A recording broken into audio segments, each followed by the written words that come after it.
Hello, everybody. Welcome to our Career Compass. It's so great to have you here with us today. We're going to jump right in because we've got a great topic today. And with that, I'll introduce myself. I'm Leslie Burkus. I'm the Executive Director of the Urban and Community Forestry Society. Happy to have you with us as we navigate what it means to have a career in urban forestry and maybe some of those things that you didn't learn. Perhaps you have a degree in forestry or biology, or I have a marketing degree. Maybe you come into this work from a different aspect. Likely you weren't taught some of those skills, some of those managerial or day-to-day work skills in your degree, and it can be challenging once you get into your full-time job and look to move up the career ladder, as they say. So that's what we want to be here for, to help support you in that journey. So as we jump in, I'm just going to do a little bit of introduction to help orient you to the society, but I'm going to spend lots of times with our guest speakers and our Young and Emerging Professional Committee who have put together a great webinar for you. First, I want to thank our members and sponsors. You see our wonderful sponsors here, Davy, Bartlett, Asplund, Eocene, and Dudek. We thank them for their support. It's with them that we're able to provide webinars like this and all of our educational programming. And more than that, even as our members, if you are a member of the society, we thank you. Membership is what makes us grow. It's what helps us connect each other across the globe. And it's better to be with your friends. So if you're not a member, we hope that you'll join us soon and get into this network of people who are doing awesome tree work across the country and globe. So we're going through a little bit of introductions, and then we're going to jump into the webinar, which is navigating your first leadership role. I remember my first one, and it was a lot to take on. Some of you might be in that space right now, wondering, what am I doing? Who am I supposed to ask questions of? Those are all normal feelings, and we want to talk through those here. So we have our committee members and special guests who will talk about developing strategies for transitioning from a peer to supervisor. Kind of a tricky spot to be in sometimes, especially if you've been having fun with your coworkers in the evening, and then all of a sudden you're their supervisor. Can be a tricky time. So we'll talk through that. How do we apply tools for delegation, conflict management, and setting expectations? It can be one of those skills that we never were taught, and we're not sure quite how to do that effectively. We'll hear from our guest speakers of how they've done that. And then once you're in that role, it can be a lot. It can be tiring. It can be exciting, when you're helping out your direct reports, but it can also, again, be draining. So how do we maintain team morale and our own sense of energy and help avoid burnout? So we'll talk through those things. And then time for question and answer at the end. As we get started here, please drop your name and where you're from in the chat. It's so fun to see where everybody is coming in from. We know we've got people from across the globe, so let's see your name and where you're from. This webinar is being recorded, and we'll share it with you afterwards. ISA, it's approved for one ISA CEU, and at the end of this, Carla will drop a link in the chat for you to fill out the form for CEUs, and we will submit those on your behalf. And then if we need to bring people off mute at the end, we'll do that as well. So if you're not familiar with the Urban and Community Forestry Society, our job is to be the professional membership home for the people making daily tree care decisions. That's what it boils down to. We want to help build your confidence. We want to help bring you camaraderie by connecting with people and help you feel like you have the skills you need to grow urban trees and grow them for the people who need them the most. So that's our job every day. And so if you're not a member, really encourage you to do so because, again, it's better with your tree friends. We help support our members and friends through our City Trees publication, our mentorship program, annual conference, Municipal Forestry Institute accreditation, so many things that either are focused on you as a city forester, urban forester, maybe work for a nonprofit. That's our goals to help support you. And we want to speak on behalf of the profession. So we're building it up and we're helping more people see the value of urban forestry every single day. A few quick things I just want to highlight that you can jump in right away. If you haven't seen, the annual conference is coming up in St. Louis on November 16th to 17th. Those are the days that UCFS holds their conference. And then the next 2 days is the Partners in Community Forestry Conference hosted by Arbor Day Foundation. So we work together with them. Registration's open and hope to see you in St. Louis. And then coming up here on August 3rd, the Municipal Forestry Institute applications will open up. So if you don't know about MFI, there's a lot of grads on this call right now. This is to help you grow in your leadership skills. So taking what we're learning here and doing that in a week-long intensive training. And so this is not proper arboriculture. It's not pests and diseases. This is how do I lead from the position that I'm in. So if you're curious about that, registration, there's information on the website now and registration open August 3rd. We have one more Career Compass series on October 1st, career growth and big picture thinking, expanding your impact. So we'll have the registration up for that soon. Check back in to get registered for that one. And with that, I just want to thank you again for joining us. Thank you to our members. We love having you here. Carla and I get up every single day to make sure that we're providing the best support we can for you. So we thank you for being here. That I'm going to turn it over to our for introduction and our moderation with Allison Fulton and Alex Sanaki. They are with our Young and Emerging Professionals Committee, and they'll share a little bit more about our rundown. And then they're going to introduce our guest speakers, Jennifer Killian with Oregon State University and Bryce Pratt with the City of Indianapolis. So Allison, you ready to take it away? Yes, thank you, Leslie. Hi, everyone. My name is Allison Fulton. I'm the Regional Urban Ecologist with Texas A&M Forest Service. I'm also the Vice Chair of the Young and Emerging Professionals Committee, and I'm going to be one of the hosts for today's panel along with Alex. Alex, do you want to introduce yourself? Sure. My name's Alex. I sit on the Young and Emerging Professionals Committee, and I'm a grad student at Oregon State, where I work with Jennifer. And currently, I'm working for the city of Eugene. So with that, I think I'll pass things over to our panelists for today to just give a brief bio before we dive into the panel itself. Maybe Bryce, do you want to start? Sure. My name is Bryce Patz. I work with the City of Indianapolis in the Department of Metropolitan Development. So my current role is I'm the administrator of current planning, which is our zoning land use petition. So which exciting, as a certified arborist, we have our heritage tree ordinance that's part of our review. And so I'm still in touch base with urban forestry, but my previous roles within all municipalities has been urban forestry and green space planning. So yeah, happy to be part of this panel. We're happy to have you. And Jennifer, if you want to say just a brief bio. Sure. Hi, everybody. I'm so happy to be here. My name is Jennifer Killian. I am faculty at Oregon State University. I teach in the College of Forestry, our Urban Forestry Graduate Certificate Program, and I do statewide extension. I'm originally very proudly from Wisconsin, and I've been able to work in the nonprofit, state, and municipal sector in urban forestry. So I'm just so thrilled to be here and share. Amazing. Well, thank you so much, Bryce and Jennifer, for joining us today. Before we get into our questions for y'all, I want to kick it off with a poll for the audience members to kind of gauge their interests.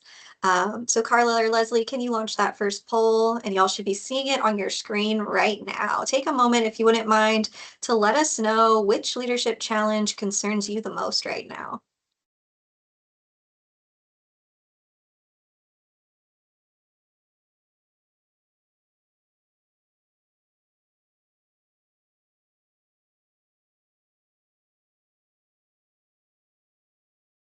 Should I go ahead and see the results? Yeah, go ahead and move to those results. Are you able to see the results? Yeah, so it looks like on my screen, it seems like setting expectations without micromanaging, 50%. That is the topic that most people want to know about. Also coming in at about 26% is holding people accountable, as well as a few others on the other topics. So we'll definitely get into those topics today. We have some questions, and I'm sure our guests here can provide some insights on those topics. So without further ado, we'll jump right into it.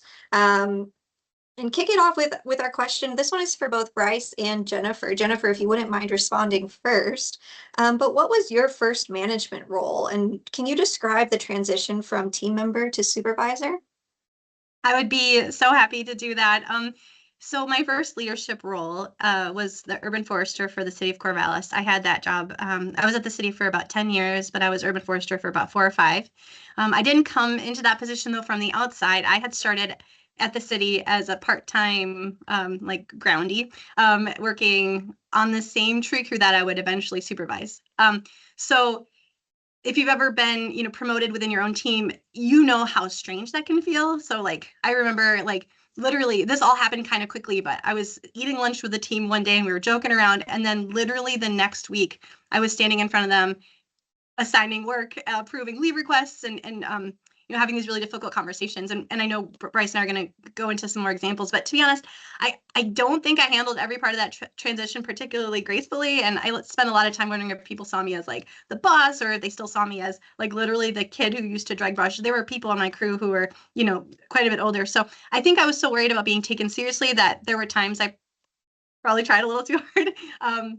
I really remember vividly that first morning, like standing in front of the crew, and I was handing out work assignments for the week, and I'd worked beside these guys for years, and then suddenly I was like the one who was deciding what to do, and it felt weird. So I know we're going to talk into more of it, but I was just like, is everybody feeling this weirdness, or is it just me? So that's kind of how I went into that leadership role, from being a brush dragger. Thanks for sharing, Jennifer. Yeah, we'll definitely dive into that just a little more here in just a second. But Bryce, same question for you. Can you tell us a little bit about your first management role and what that was like? Yeah, for some reason, I've always been forced into a leadership role in my life and career. And so I would say my first formal time where I transitioned from a team member to supervisor would be when I was with the Purdue Arboretum. So if you're unfamiliar, the Purdue University has an arboretum that's campus-wide, and it's student-run, which is a really great learning opportunity for young professionals to learn plant material and things of that nature. And so part of my role was to get all the plant material that's on campus into our database. And so I went from being just an employee that does that work to all of a sudden I'm the one that's supervising my fellow classmates on just getting their work done. And so with all that said, there's one moment where I'm, assigning timesheets and I'm getting tasks and I'm checking in, and then we literally get up and go to our class. That's for an hour. So very similar to what Jennifer just said, it felt really weird. And then it's, reflecting back, sometimes I feel like, do they really take me seriously? And so I made very silly, poor decisions. I did everything from micromanaging to, the iron fist, it's my way or no way. And at the end of the day, I learned a lot from that experience on, what is leadership for me? And I think that sounds very corny and kind of, pie in the sky thoughts, but yeah, that's what kind of leader do I want to serve, and what kind of leader do I want to be? But also understanding that, with the dynamics of being with your coworkers, all of a sudden managing them, having the professional boundaries. I think oftentimes we don't even think about how to set those up. When you're building relationships, you like the person, those boundaries kind of slip away. But I think it taught me very valuable lessons on how to just establish professional boundaries up front. And you can still have good coworker relationships, but still have that boundary. So yeah, I made a ton of mistakes during that time, and I learned a lot. Well, thanks guys for giving that those introductions. And now we can kind of dig in a little bit. So Jennifer, you told us about your transition from being one of the team to being the person responsible for the team. Can you tell us what strategies and resources you used as you were navigating that transition? Yeah, I'm really happy to do that. I realized I glossed over a little bit about how that happened. I said it happened really quickly, and I think the context is important. Like I said, I was on the tree crew, and then the urban forester that we had just suddenly, like, very, very quickly resigned, and I was asked to fill in as AIC just until the Parks Department could figure out how they were going to hire a new urban forester. Of course, that had always been my dream position, and so I was acting in capacity for a year before they opened the position. And at that point, I had lots of experience, and then was invited to apply and then got the position. But I thought that was an important context. So strategies, I've thought about this question a lot. And I think with a lot of things in my life, I learned a lot through trial and error. I made a lot of mistakes. I had some conversations that maybe could have gone better.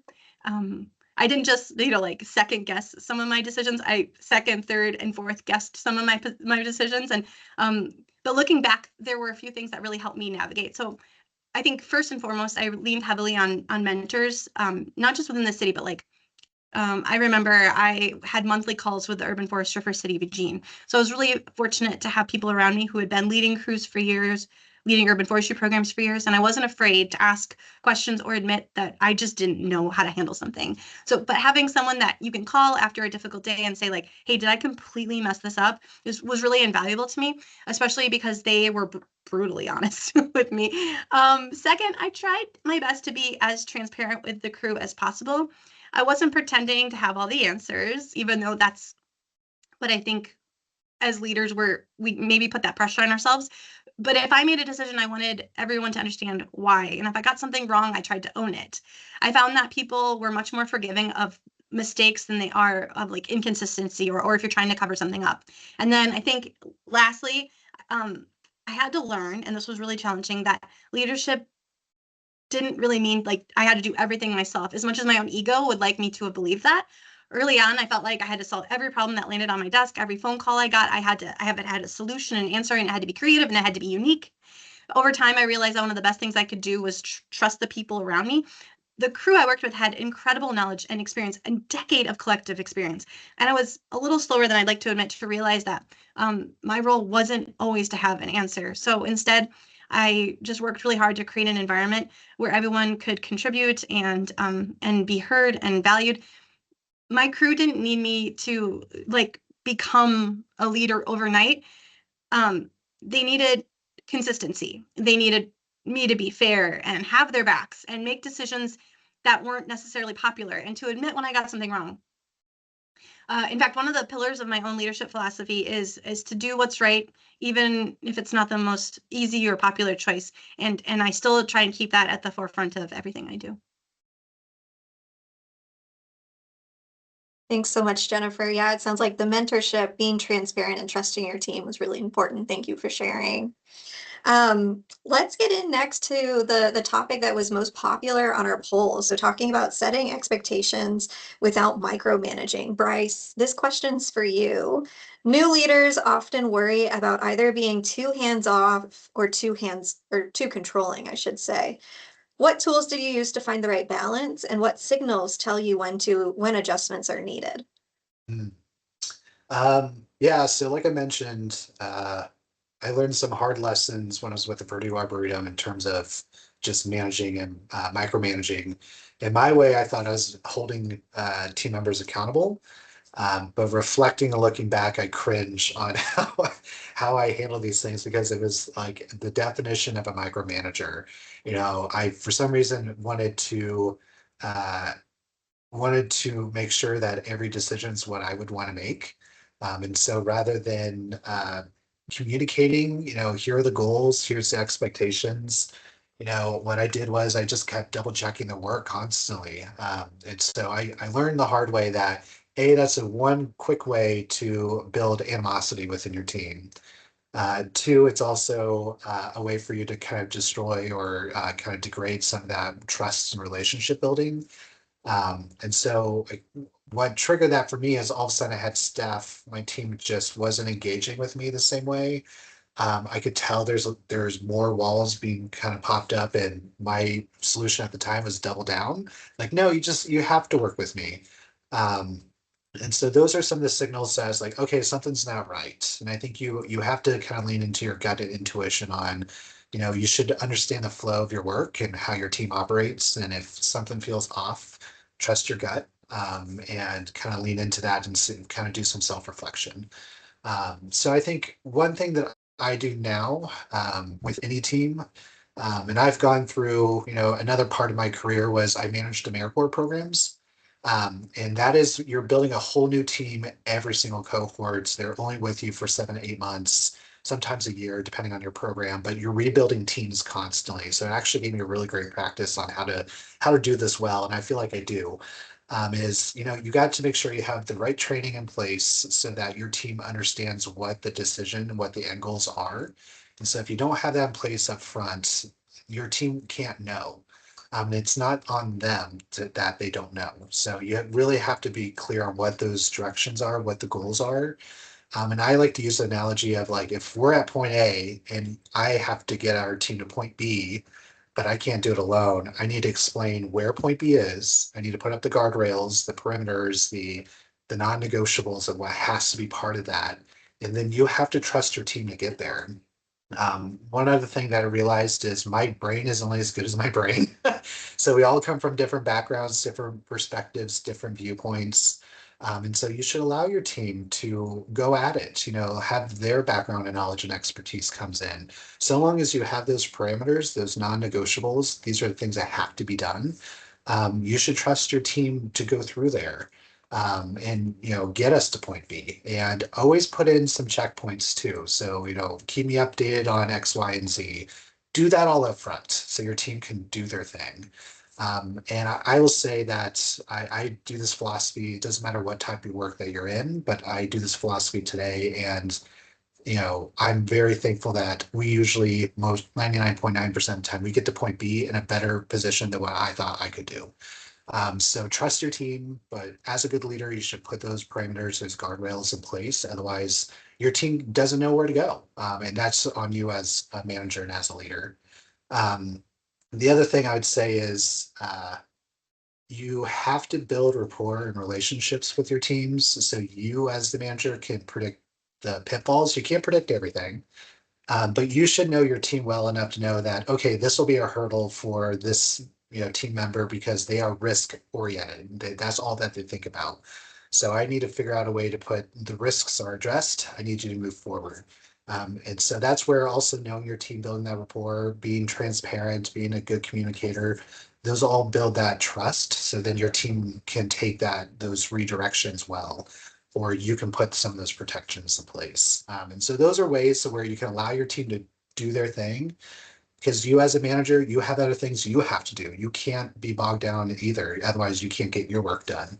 So it's ways where we can put the rules in place. It's very clear. Trust your teams, have good checkpoints so you can course correct if you have to.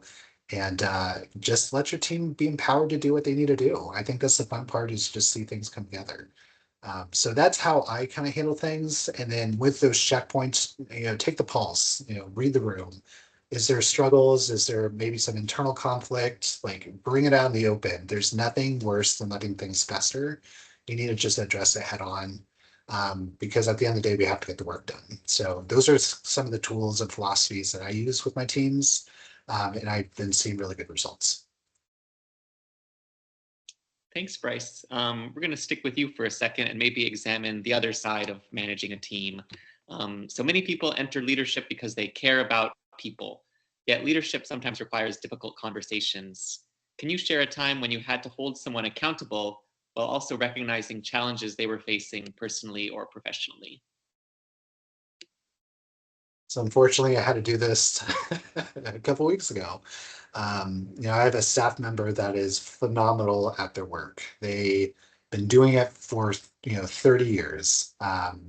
They know more than what I know. However, just because you're a great, phenomenal employee, we still have these rules in place.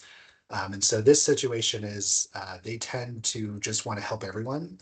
But sometimes when you get involved with work that's not your work, there's ramifications that come from that. So that's kind of the very brief background of why I had to do this. But doing a little bit more digging on what the ripple effect of those decisions that employee made, I realized it not only impacted my team and my team's morale, but it impacted another division within our department's business and how they conduct work.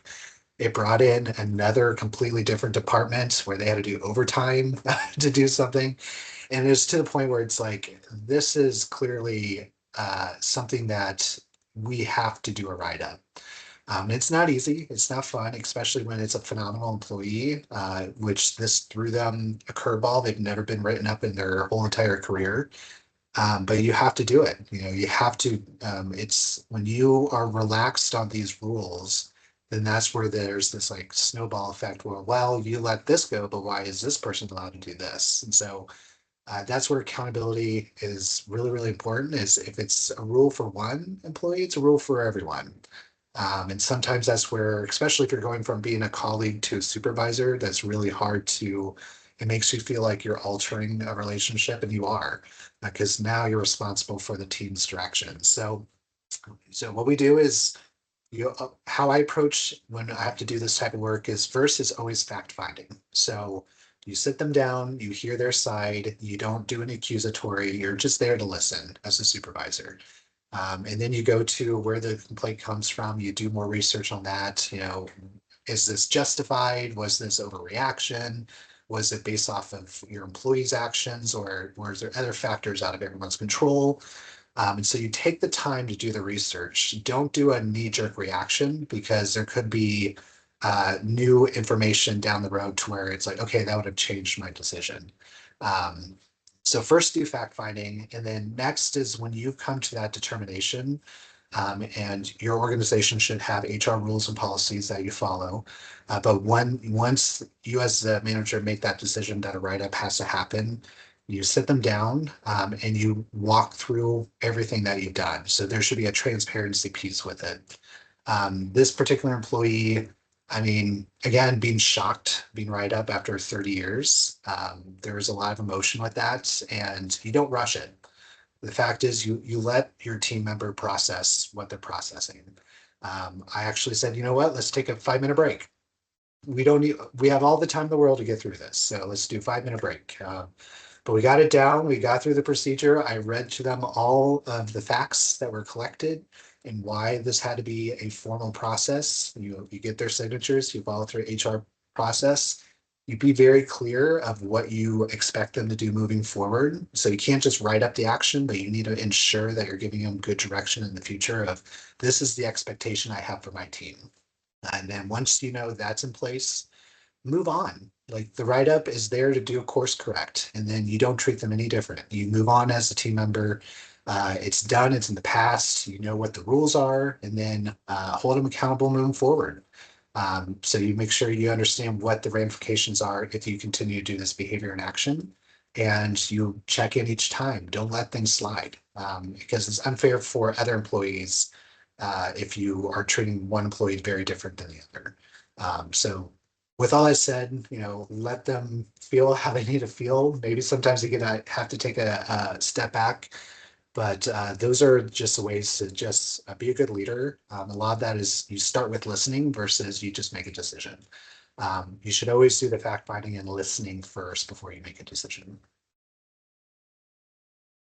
Thanks for sharing, Bryce. That sounds like a tough situation, but an important one to address correctly. Jennifer, I want to turn to you for this next question on the topic of keeping team morale up. So team morale often rises and falls with organizational changes, heavy workloads, or emergencies.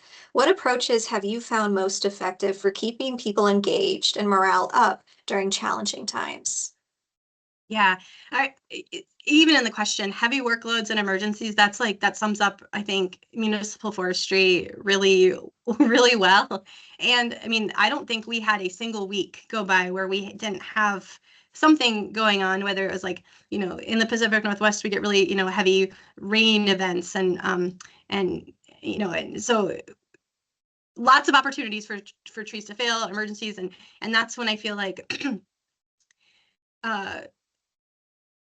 safety can start to slip and things like that. So I think it's really, really important to keep morale up. And one thing I learned pretty quickly is that it's morale isn't like something that's just created. I read something somewhere that said, I want to remember it now. It said something like, people know the difference between like a pizza party and genuinely feeling valued. And that's not to say I didn't treat them to pizza or lunch or buy them popsicles on a super hot day. I think that's definitely part of it. And I did.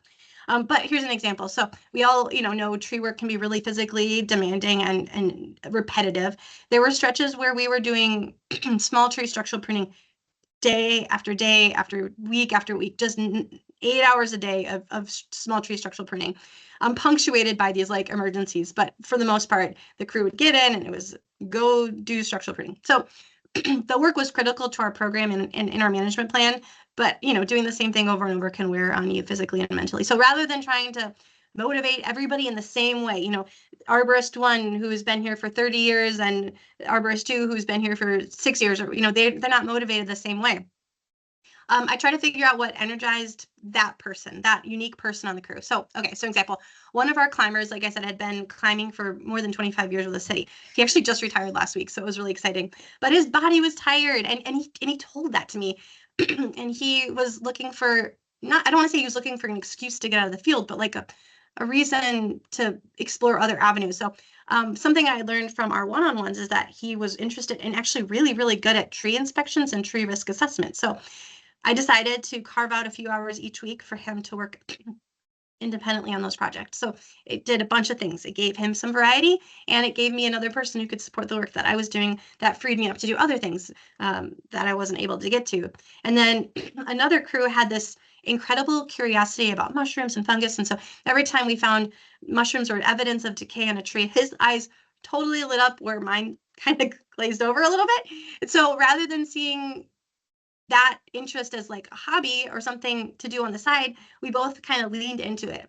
I gave him dedicated time to learn more. And over time, he became our crew's go-to resource for fungal identification and decay issues, which was huge. It benefited him because he got to go out in an area that he loved and explore and learn more. And then it benefited me because we had this like in-house expert, and I didn't have to contract out special consultation on these issues. And I didn't have to pretend to know everything about mushrooms and fungus. So it was just like things like that I'm not saying that you can necessarily take your crew out of the field, especially without probably consulting with your parks director, the person you report to. You can't fundamentally change the structure and function of your crew, but maybe you can find these little pockets of things that motivate people in a unique way. That's not popsicles and pizza. Thanks for sharing. I feel like that's really actionable, and people who are in this call can take that to heart for sure. Keeping an eye on the time and wanting to make sure that we're leaving time for the audience questions, I think I might skip to our last question, which is for both of our panelists, if that's okay. So this is kind of a creative thinking question. If you were creating a survival guide for first-time managers in urban forestry, what would you put on the first page of that? And maybe we can start with Jennifer.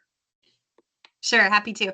I think about this as like a tree, obviously not to be like, but I see it as a tree with like 5 major limbs on it.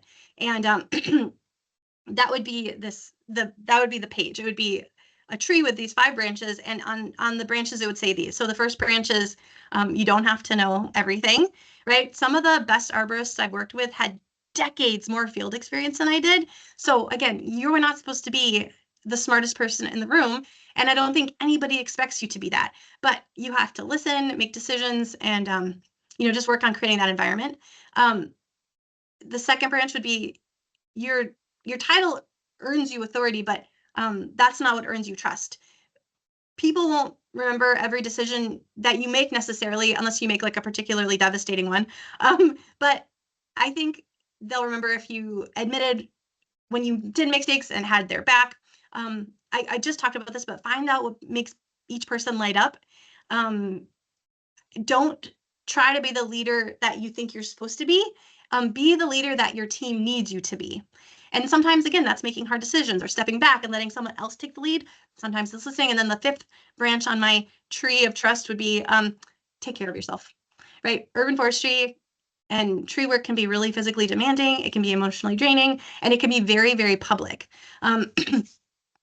This is something that we're not necessarily going to get talked to today, but I know personally what it's like to work yourself into a very serious situation. You cannot pour from an empty cup. Okay, so find your mentors, ask for help. I'm here. You will have my contact information. Please reach out, but make sure you go home to your family at the end of the day. The trees will be there tomorrow, I promise. Yeah, wholeheartedly agree and back up everything Jennifer says. I won't repeat any of those. I think the other big things that, especially if you're stepping into a leadership role, is first, you don't have to make massive decisions differently right away. In fact, don't.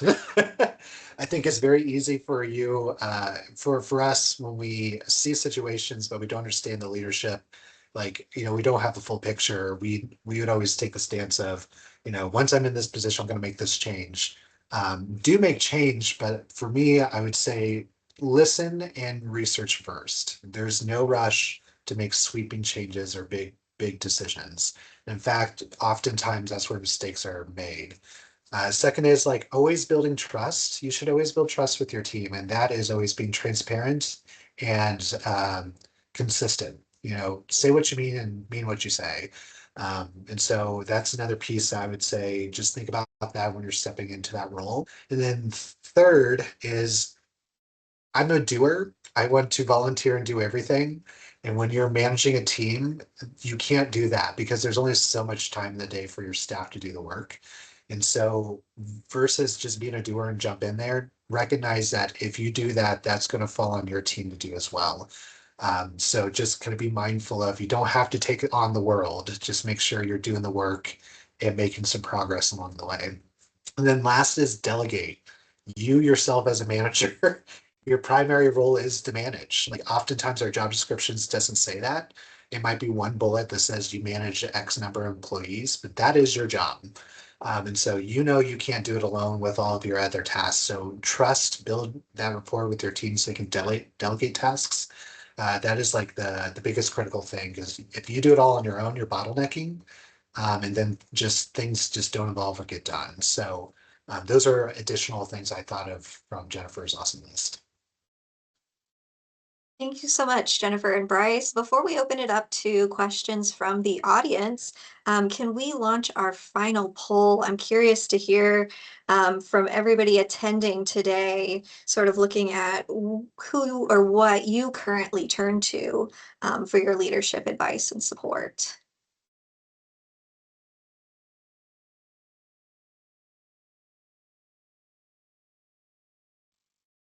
So this poll will create a word cloud, so you can go ahead and enter a word, answering the question, who or what do you currently turn to for advice, leadership advice or support? Nice, and I'm seeing the word cloud forming on my page. I'm hoping others can see that as well.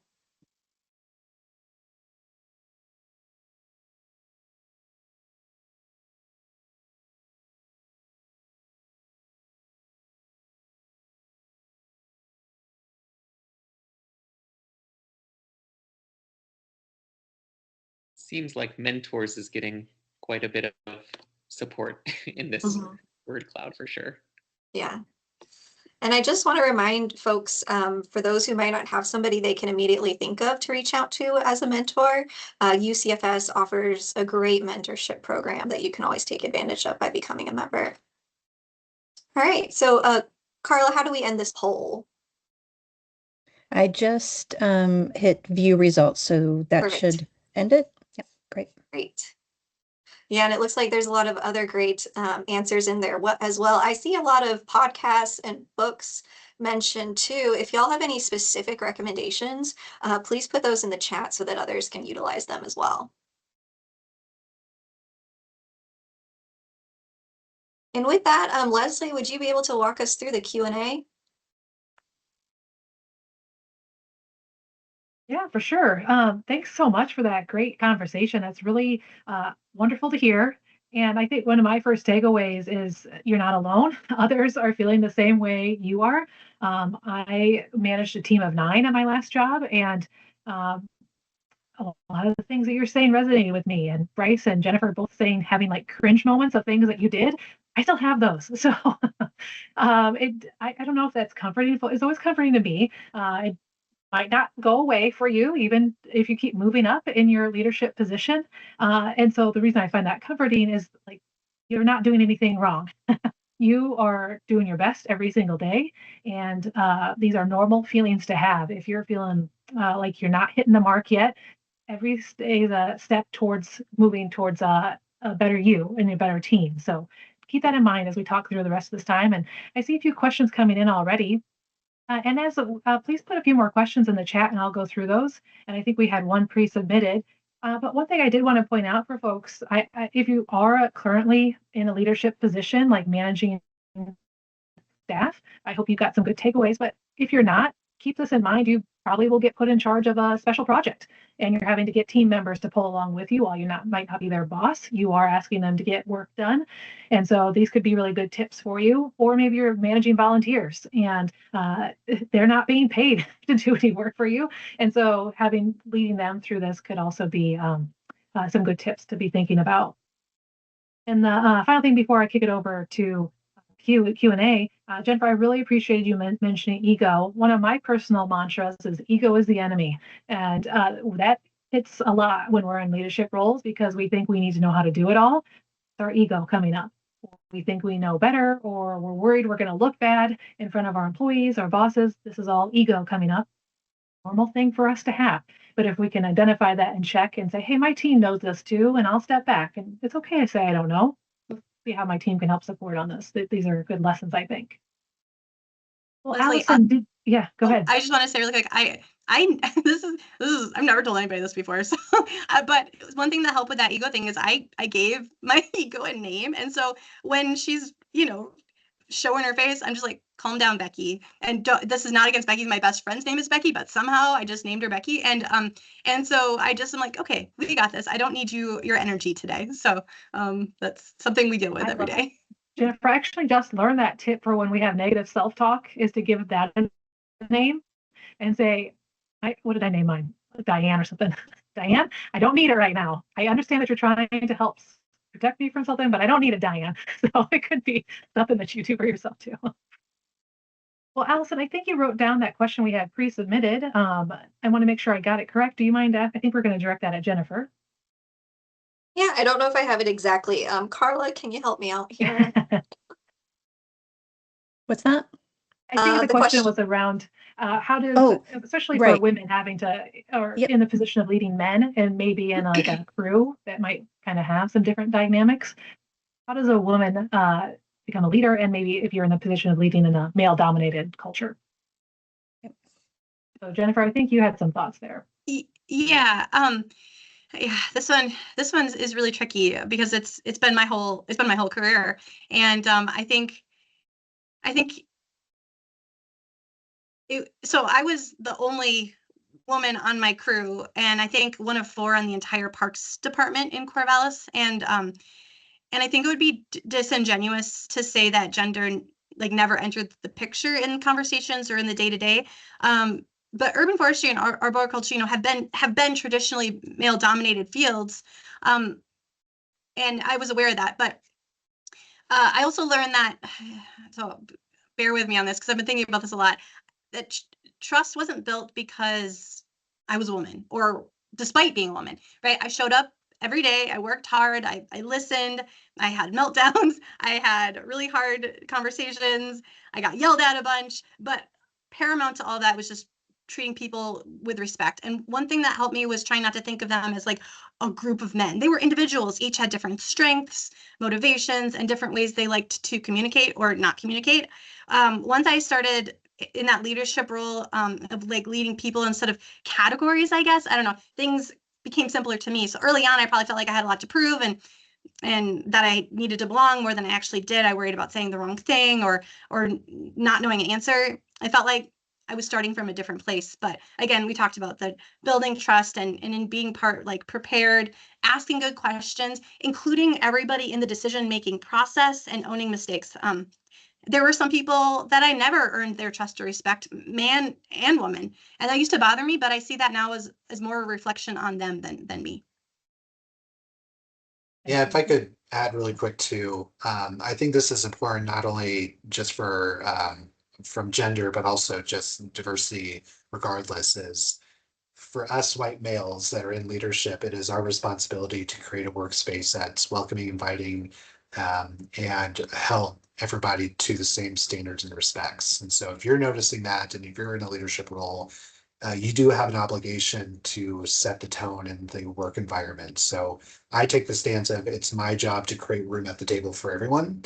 And sometimes that means you're redoing a work culture that'll take a long time to do, but that's where consistency, leadership, calling it out for what it is, being transparent is really key to do that. So I feel like it is up to us in leadership to ensure that we have those work environments either created or maintained. Good feedback. Well, we had a question from Willie who was asking about being typecast as a leader and should good and effective leaders mask their own issues and always present themselves in a way their employees expected? I asked to make sure I had the question right. If Willie was asking, should a leader always act like they have it together? When should they show vulnerability?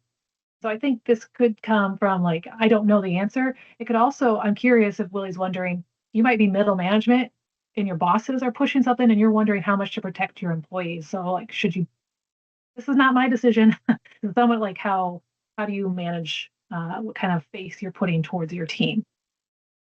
So Jennifer, yes, you put your hand up. Yeah, I was feeling really confident in an answer until the conversation kind of shifted. So let me just take a stab at it, and then so we're talking about, I think you were talking about, like who you are, and I think so. I wanted to share the story, and then I'll get to the message. But As urban forester, I faced a lot of really unpopular decisions, and most people were wonderful, but every now and then I'd get a call from somebody who was absolutely irate about a tree decision or management decision that I made. I understood where a lot of that passion came from. People really care about the trees in their neighborhood, but there's this one call in particular. This guy was like yelling at me, like a person one office down could hear him yelling through the receiver of my phone. And after several minutes, I literally broke, and I broke in so many different ways. It wasn't like that call, but it was like the culmination of all these calls. And you can't see it, but I had this guy like go around and make signs and post them all over the community about what a horrible person I was, and it gets to you after a while. So anyway, I hung up the phone, and then that wasn't good enough. I picked it back up and I slammed it down a couple more times for good measure. And I turned around and my whole crew was standing there because I'd been kind of creating quite the commotion. And so people like from down the hall had come. And so so here's what I'm going to try and answer your question. It's not that you can't have emotions. Like, we're human, we get frustrated. And if that's who you are on that day, there's definitely a better way to handle what I did. But I don't think you should mask, because you're not being authentic. And so I think what I want to say on that is, like, there is an important distinction between being consistent and authentic. And I think your crews need you to be the exact same person that you are authentically. And it's okay to let them know you're having a rough day, and pretending otherwise wouldn't have been authentic. So I hope that gets to your question, William. Yeah, I would say 100% agree with everything that was just said. And I think another big thing, especially on filtering information, I think this is a really, really hard balance to make. And sometimes you're going to feel like you made the right call and end up it's not. But just because you have a piece of information does not mean that sharing it all the way down to the end of the team is going to be beneficial. And a good example, especially if you have, in government, we're in a political sphere. And sometimes there's no need to share what, either an angry resident or a citizen or a counselor or even, administration above is mad about a particular person. Like, you want to take the human piece out of it and just fix the problem. But if you share all that information, that does more to the individual's, psyche and confidence than just correcting the decision and move forward. So sometimes as a manager, you make the calls on, you don't need to know everything. And that's where it goes back to, if you build trust with your team, and you're authentic, just like what Jennifer just said, your team should recognize and understand you made a decision for a good reason.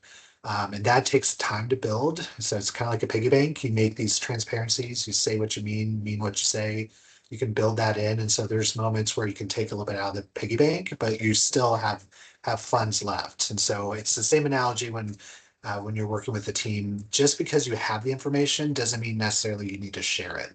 Especially if it goes after an individual that does nothing good in terms of correcting the behavior moving forward. So it's a balancing act for sure, because you do want to be transparent.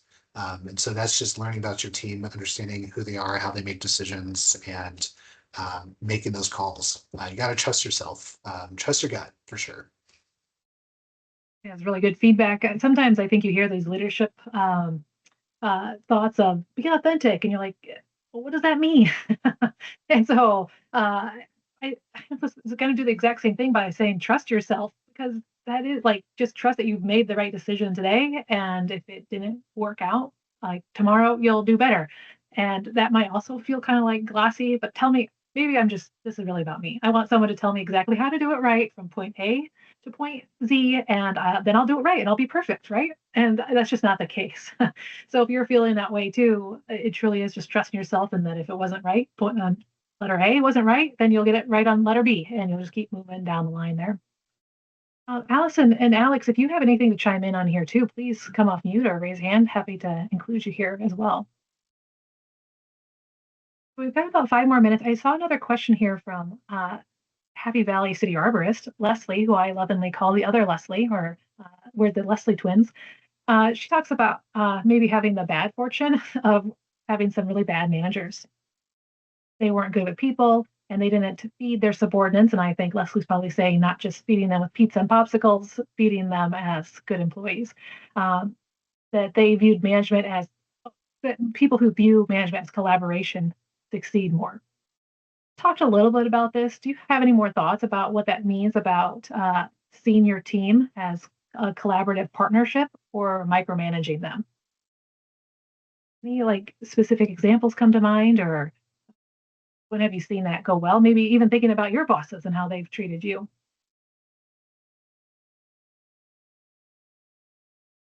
I didn't know, Bryce, if you want to say, let me just, I also know Leslie, and so we can also take this off.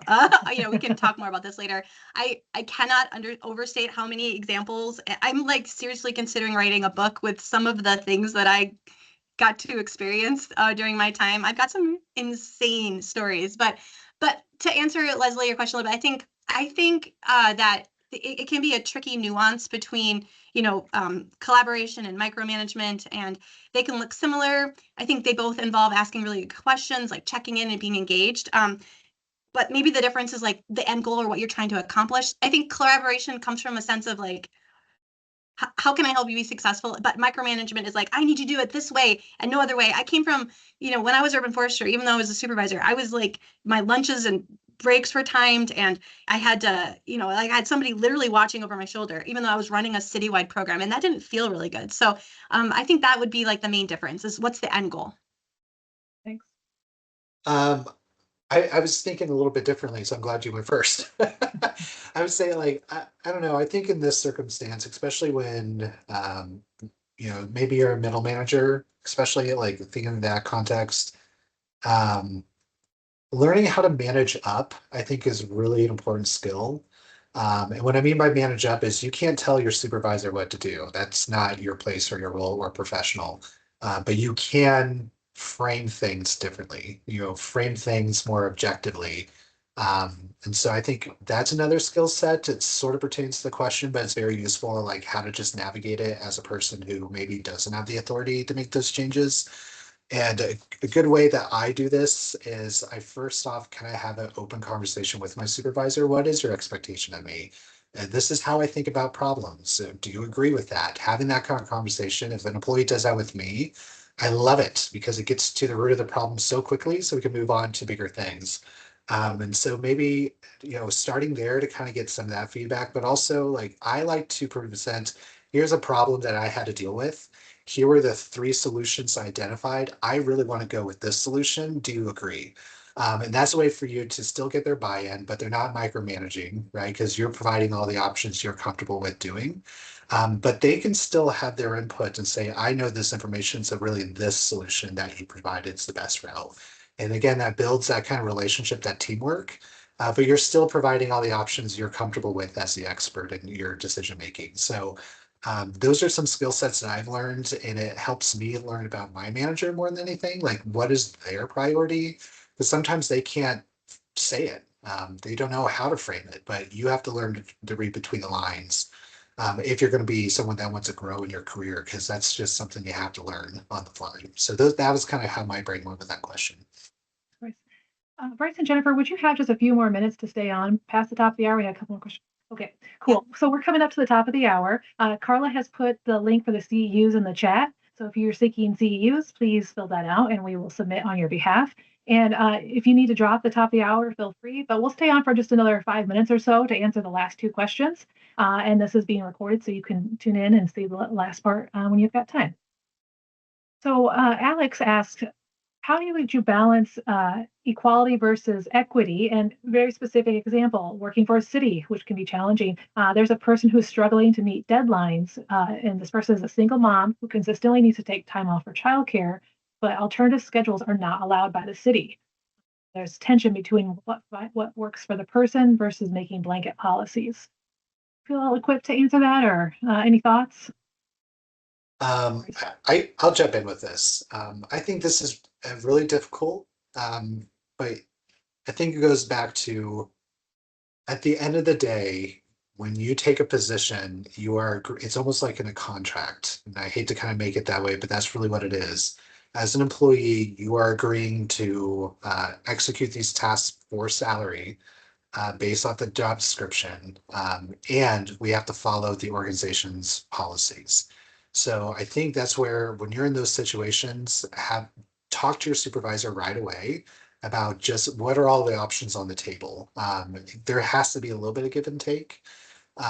There's a difference between maybe providing a few more resources for that employee to do the excellent work versus rewriting the rules so they can have their own path forward. And that's something that just doesn't work well, especially in government. So it's a really tough balancing act. But at the end of the day, as a supervisor, you have to enforce your organization's policies. And so I think that's where getting creative, looking at what are all the available options on the table. Is it FMLA? Is it, you have floating holidays? Is it, is there ways that we could find other resources? Can we flex hours? Is that permitted by your rules and procedures? So maybe you come in, do you have remote policies? And if you don't, maybe that's a solution. But at the end of the day, as a manager, you have to follow your organization's policies, and being that transparent and clear and say it's out of our hands. I think that's a best approach to be objective, but still trying to be equitable in the situation. Well, the other question we had here, the organization recently went through some restructuring, and this person was assigned a new direct report. And the personalities are not jiving between the manager and the direct on a personal level and then in the work setting too. Advice you have for keeping personal feelings out of your role as a supervisor? Can you? And how do you maintain objectivity without letting personal feelings influence how you supervise? I was like, I don't know. Yeah, Tough one. that is exceptionally tricky. I don't actually have that. I don't know if I have really good advice about that. Bryce, do you? I mean, I could speculate and say what I would do, but I never had to, do that. Yeah, I think this goes back to we all have unique personalities, but we all have strengths. And so one thing that I try to do because there's certain personality types that we're just water and oil. Everyone has that. But that doesn't mean they can't do the work, be professionals, and make progress in your team and your work. So sometimes it takes just sitting down with the person and saying, I'm recognizing that something's not working. And be objective with it. And so what I typically do is when I see these moments, I document them and be like, I really wish this happened differently. And so having 2 or 3 examples when you have that sit down conversation, I think is really critical, because then it becomes less of a name blame. Like, it was your attitude that caused this. Be like, I noticed that decisions were made that weren't aligned with how we're going things. Could you fill me in on why you did this? Again, it's back to fact finding versus blame. And if you have that kind of conversation, maybe it takes a little bit of the emotion out of it. It might cause more emotion. And that's where you say, I'm just here to try to understand. And then the other piece is someone has to be the bigger person, right? So if you're at a leadership role, that's a responsibility that should fall on your shoulders. You have authority, they don't. And so you need to take that responsibility on and call that out for what it is, but be it from a fact-finding perspective, objective as much as you can. At the end of the day, set the expectations. And moving forward, this is not appropriate for our space. And if you need to take a step away, if you can't talk to me without a vein popping in your head, take a walk. I'll take a walk. We'll take a break. It doesn't matter, but this cannot happen moving forward. So being clear, but doing from a fact-finding perspective, and then just recognize that you're not going to get along with everyone, but you're here to do the work, and let it be that. Just do the work. So that's how I would approach those situations. Thanks, Bryce. I like that tip of writing it down independently. It might also help you find the patterns that's happening. This is the thing. It's not this one particular entrance. We're conflicting on what's the best scientific knowledge to do this right. That's actually what's happening here, not the back and forth tit for tat type of thing. So that's good advice. Well, with that, we better wrap. We're having such great conversations. We'll come back to this with our next Career Compass. UCFS is here to help connect you with others. So that is our job every day. If you've got questions about how to do your job better, reach out to us. We'll help find somebody or connect you through our member hub where you can find a mentor there. So we'll say goodbye for now and look to see you next time. Thanks, everybody. Thanks, everyone.